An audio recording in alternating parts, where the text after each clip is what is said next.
Hello, YouTube. It's your boy YGO King of Scrubs here, and God, there's a glare on that. I didn't realize till just now. Let's see. That's a that's a bit better. You can see it. It's Virtual World. I played this deck after having finished it. I ended up taking second with this deck. Played against Tri Brigade, Traptrix, Kashtira, Labyrinth, and Code Talkers. Did okay with the deck. Pretty happy with the way it performed. I don't consider this deck budget because you have to have certain cards to play it, unfortunately. I tried several different builds, and the only way I did well, I took third with the budget build, but the only way I got closer to topping was with the non-budget. Because I've played this in now 4 tournaments. Took fifth, third, and second. And the second place and third place build were this, but anyways, we'll get into the deck profile. I'm not super happy with Konami right now, just so you guys know before continuing. I really wanted to have Vanquish Soul built for you guys to show off, but that deck is not budget at all. Konami saw the potential of that one deck in the Deck Builders pack being meta relevant and jumped on it, put every last ultra rare there, and I've just not had luck with getting any of it. I've got a few things that I pulled and a few things that people have traded me, but not enough to build the deck. I don't. This deck's fun and I enjoyed it, but I don't really want to be playing this deck right now. I'm not gonna lie. So I'm working on another deck. It might be Dinos. It might be Rescue Ace, or it might be Cyber Dragon. But for now, I at least have this. It does okay. We're going to go through the deck profile here real quick, just in case any of you guys want to build this deck. It's a pretty straightforward, pretty standard deck profile, unfortunately. Not too many budgetary options, but we're going to go with what we got. So we do play 3 Lulu. Obviously, Heart and Soul of the deck. It's your Rhoda for any card in the deck, basically, as long as you get the targets out properly. After that, we play 3 GG.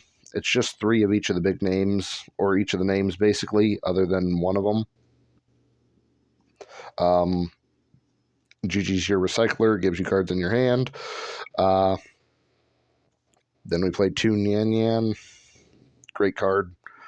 Helped me through a lot of things. I do not recommend 3 of it. I've seen a build or 2 playing 3, but I'd say just play 2. Then we have 3 Lily. It gets you more dumps. That's basically all it does. From there, we play our best extender in the deck, which is Lao Lao. Great card. Absolutely love this card. It does a lot and lets you do so many different plays. And the fact that it's a level 6 tuner helps with some of your other plays. The other monsters we play 1 Duke. I played this as an extender just to be able to keep doing something. I would have situations where I could get a Virtual War card in Grave, but not on field, and I would use this, targeting one of the Psychic Virtual Worlds, equipping it and summoning, and then while it was in Spell and Trap Card Zone, you can use these to target it and go off with it. It's really great. Our only real hand traps, we played 1 Ghost Ogre, and that's because of E-Telly, and I would probably bump this up, especially if you do the budgetary build. And then I played 3 Ash Blossom, one of the best hand traps in the game right now. Following that, we move on to the spells. We played 3 City. It's one of your best starters for the deck. It gets the trap activated directly from deck and does exactly what you need it to. After that, we did play 3 Quanglong. It's your Rhoda, and the negate does come up a lot. This is the non-budgetary part of the deck, and this is why I don't say this is a good budget deck, but 3 Prosp.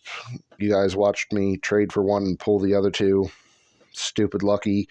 But if you want to switch this out, switch it out for 2 pot of crap, what's its name? The draw banish 10, draw 2. I for some reason cannot remember its name right now.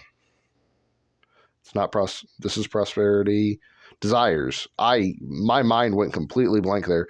And then I played the last Ghost Ogre in this, or you can play a 3rd Foolish Burial of Goods, which we'll get to in a minute.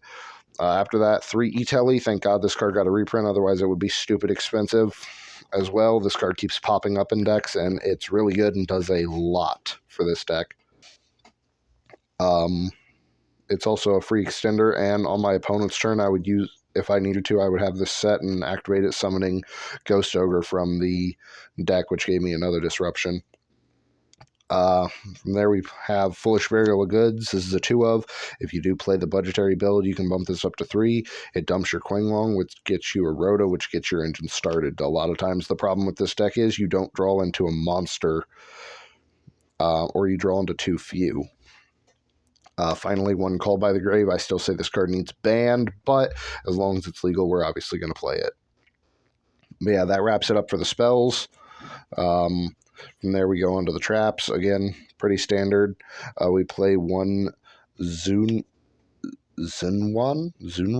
I have no idea how to pronounce it. It banishes from grave to revive. I've never used the change defense effect, but it could come up at some point. From there, we do play 2 Chuchi.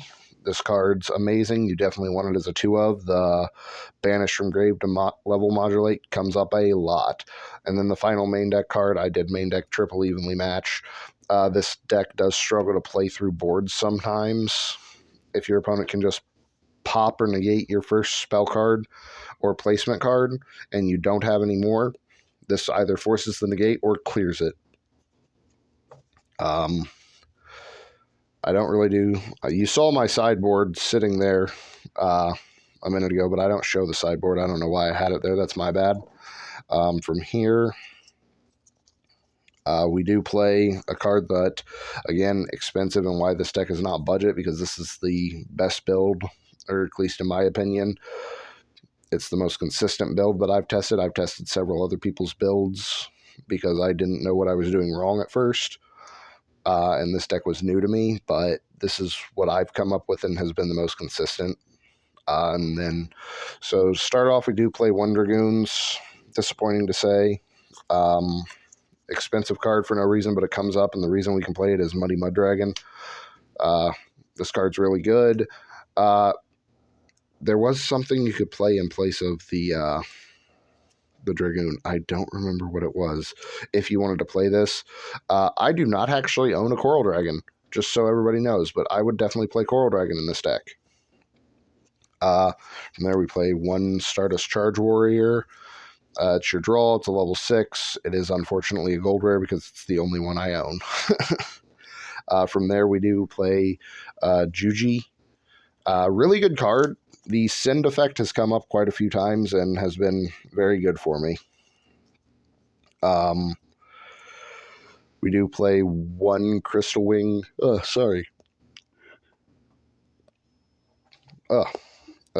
One Crystal Wing Synchro Dragon. This card is very good. Negate. I don't really know how to explain it any better than it's good. It's a free summon off of different card that you play. You'll see here in just a moment. I did play the 1 Cloud Castle. This card rarely came up. I would probably switch this out if I were you. I did play 1 Stellar Windwolf. This card came up a lot and did a lot. People were losing their minds playing around this card. It was so hard for them, and it was fantastic. Then we play 1 Virtual World Shinshin. It revives itself, and you can recycle it with your Nyan Nyan, I believe its name is. So you don't need more than 1, truthfully. From there, our weird cards. We did play 1 Psychic-In Punisher. This card did come up quite a few times while playing the Therion package. It's down to 1 Duke, but I played the Therion package for a while, and I still managed to make it into this because you deck thin so much that you see the Duke quite often. People still have trouble outing this card. A weird card. Super weird tech card. Do not play this card. I played the Super Heavy Samurai Synchro, just putting it in on field in defense while only having a hand trap in hand. You use the hand trap and then your opponent activates a spell card or something. This just draws 3 cards. That's all it was there for. It had no other reference. It had nothing else it could do for you. Do not play this card. A card I should have been playing but was not was Beatrice, I came to realize. The final synchro I play is Ultimate Zulkin. This is how you summon your Crystal Wing. It's super easy to make, and one of the coolest looking cards in the game, and one of my favorite cards. It's literally the Signer Dragon. We'll round out with the Exceeds. We did play a Gossip Shadow. Glad this thing has a reprint, otherwise it would probably be expensive, to be honest. I know a few decks here and there tech it in, and it's technically a negate. I did have this on a lot of my inboards, and a lot of people struggled to play around it. We did play one M7. This was a very good card. Gave me cycle back and gave me lots of plays. There were times when I had access to several level 6s, and I would just dump my Lulu and then go into this and then add the Lulu back and continue going off. A card that did not come up, and I don't recommend playing, but I only summoned it one time. It's okay, not a great card, is the Sacred Tree Beast. It is a negate, but the chances of you going into this are slim to you're probably not. You have better option trees to go into rather than going into this. The final extra deck card was Zeus. Broken card. Don't know how this card has dodged every ban list since it's been out, but glad it has. It's a very good card, and I'm happy it's here. Deck's good. I do not think it's a budget deck. I would not play it. If you're on a budget, this deck is definitely more than $100, and it's just not super budget friendly. This card is needed. The Goons is... You can play without Goons, but it's really, really good to play with Goons. I told you the things you can do for a budget option if you want to, but I don't recommend it super heavily as a budget deck. I recommend it as a more expensive deck, unfortunately. I'd probably avoid this deck if you're on a heavier budget. I will probably play it in one or two more tournaments while I finish off probably Dinosaurs, which is, by the way, amazing budget deck right now. You do not need that new spell card. You can play without it, and the deck does amazing. I've been testing that deck. Don't have the spell card. Super happy with that deck, and can't wait to play it. Other decks I'm close to finishing right now. I'm almost done with Gold Pride and Rescue Ace. Those are probably going to be some of the bigger decks I finish soon and work on, but we'll have to see how things go. For right now, this is what I have. I'm probably going to play, like I said, at least one more tournament with it, but we'll have to wait and see. After that tournament's over, I'll probably have Rescue Ace done. I'm missing one Hydrant. Once I have that, we're solid and ready to go. But other than that, guys, hope you liked this video. Hope this deck gave you a few ideas. Hope it gave you a look into things to do. I don't know if I'll have any gameplay of this deck, unfortunately. A lot of my videos that I did have got deleted by mistake, and since I might only play it in one more tournament, I might focus more on building another deck rather than uploading a match video. Hopefully you guys like this, but other than that, remember to like, subscribe, and comment down below, down below on how bad I'm doing. Other than that, I'll see you guys next time.